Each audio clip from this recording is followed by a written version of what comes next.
उसकी आंखें पूरी स्वेलिंग से भरी हुई थी, पाँव में पूरी ब्लीडिंग हो रही थी, बार बार वह अपने शरीर से लड़खड़ा रही थी।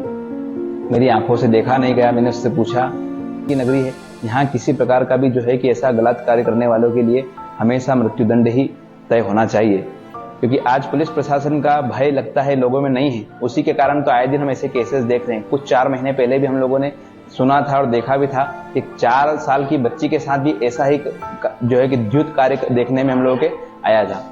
तो प्रशासन महोदय भी इस विषय के ऊपर ध्यान दे। जिन लोगों ने मदद नहीं की उनको भी इस विषय के ऊपर ध्यान देना चाहिए और मदद करना चाहिए। और बहुत बहुत धन्यवाद प्रशासन का, और आप लोगों का भी बहुत धन्यवाद।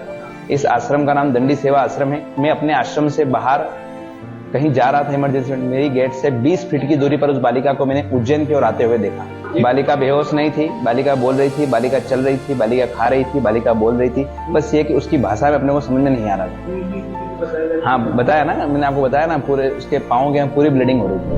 आपको बता दें कि रेप के मामले में आरोपी ऑटो ड्राइवर को गिरफ्तार कर लिया गया है। वहीं 3 लोगों से पूछताछ जारी है। सब इन्वेस्टिगेशन का पार्ट है, इसका इस तरीके से खुलासा नहीं किया। सतना से यहाँ पर कैसे वो ट्रेवलिंग क्या रही, बस से? जैसा मैंने शुरुआत में ही आपको बताया कि अभी तक जितना भी हमारा फोकस था वो 4 घंटे या 5 घंटे जो थे जिसमें बच्ची उज्जैन शहर में घूम रही थी, अपराध की यहीं पे तारीख हुआ था, तो हमारा यहाँ पे था। बच्ची के द्वारा इनिशियली जो बताया गया था कि वो बस से आई है, उसको हम क्रॉस चेक करेंगे, वेरीफाई करेंगे, उसका जो पूरा रूट है वो यहाँ से कैसे पहुंची, गांव से कैसे निकली, उसके लिए सतना पुलिस हमारे साथ कोऑपरेट कर रही है, कोऑर्डिनेट कर रही है। और सतना पुलिस के आने क्योंकि 363 की टाइमिंग है वो वहाँ से चल रही है, तो इसे कल तक जितनी भी इसकी फॉर्मेलिटी है उसको हम कंप्लीट करें। सर दोनों के नाम क्या है सर?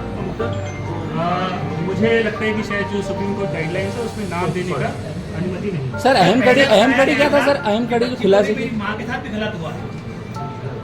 मुझे लगता है कि अगर किसी को बताया है किसी ने तो वो सामने आ सकता है।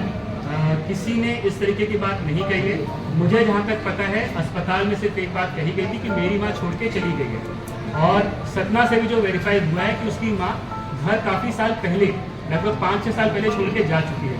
तो मेरी माँ के साथ जो गलत हुआ है, हो सकता है अस्पताल के अंदर कोई चर्चा हुई हो जहाँ पे उसने ऐसा बोला, उसको मिस इंटरप्रेट करके कुछ लोगों ने मिस रिपोर्ट या अंडर रिपोर्ट किया। सर अहम कड़ी हिरासत में लेकर उनसे पूछताछ की जा रही थी, तो कोई साथी है या फिर जो कुछ रोल इसमें आ रहा है जिन लोगों से पूछताछ की जा रही है? आप रिपीट करिए सर। कुछ और लोगों को भी हिरासत में लेकर पूछताछ की जा रही है? इसमें हिरासत ना इस्तेमाल करते हुए जो हमारे पास टेक्निकल साक्ष्य थे, घटना दिनांक, घटना समय, घटना स्थल पे जितने भी लोगों से बच्ची ने संपर्क स्थापित किया, बातचीत की, उन सभी के हमने विस्तृत कथन लिए हैं, और ये सब हमारे विवेचना का भाग होंगे और अभियोजन में कहीं ना कहीं सहयोग करेंगे। सर अहम कड़ी सीसीटीवी कैमरे रहे या कोई व्यक्ति रहा सर? सुनी जगह पर वो काम हुआ जी, लड़की के साथ गलत हरकत ऑटो रिक्शा में हुआ कि कहीं सुनी जगह पर वो काम है? ये अभी भी इन्वेस्टिगेशन है। घटनास्थल क्योंकि हम वापस से जब रिक्रिएट कर रहे थे तो चोट वगैरह लगी है, वापस कोर्ट से परमिशन लेके हम लोग इसमें आगे ही कार्रवाई करेंगे। सर खुलासे में जिसके ऑटो में खून के धब्बे मिले थे उसके ऊपर नॉन रिपोर्टिंग के लिए FIR दर्ज की गई है। जो हमारा आरोपी है वो अलग। सर खुलासे में अहम कड़ी सीसीटीवी कैमरे रहे या कोई व्यक्ति रहा सर?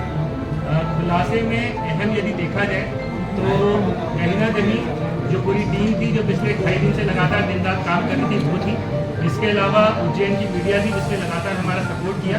इसके अलावा जनता थी जिसके बारे में एक नैरेटिव फैलाने की कोशिश की गई कि कहीं भी किसी भी व्यक्ति ने उसका सहयोग या सहायता नहीं की।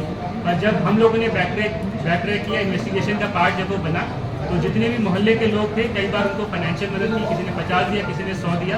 ये ज़रूर है कि इससे अच्छा हो सकता था, संभव था, पर लोगों ने इसमें मदद भी काफ़ी की है। तो इसमें उज्जैन के समस्त जो जागरूक नागरिक हैं उनको बहुत बहुत आभार कि उन्होंने लगातार पुलिस पर भरोसा बनाए रखा, और हमारी पूरी टीम का जिसने दिन रात प्रयास किया और जल्दी से जल्दी इस जो आरोपी है उसको जीरो डाउन किया, और आज हम स्थिति में पहुँच गए। सर कुछ लोग कैमरे में दिख रहे हैं सर जिसने उसकी मदद नहीं की, ऐसा भी पाया गया है, तो उसके ऊपर कोई एक्शन लिया जाएगा?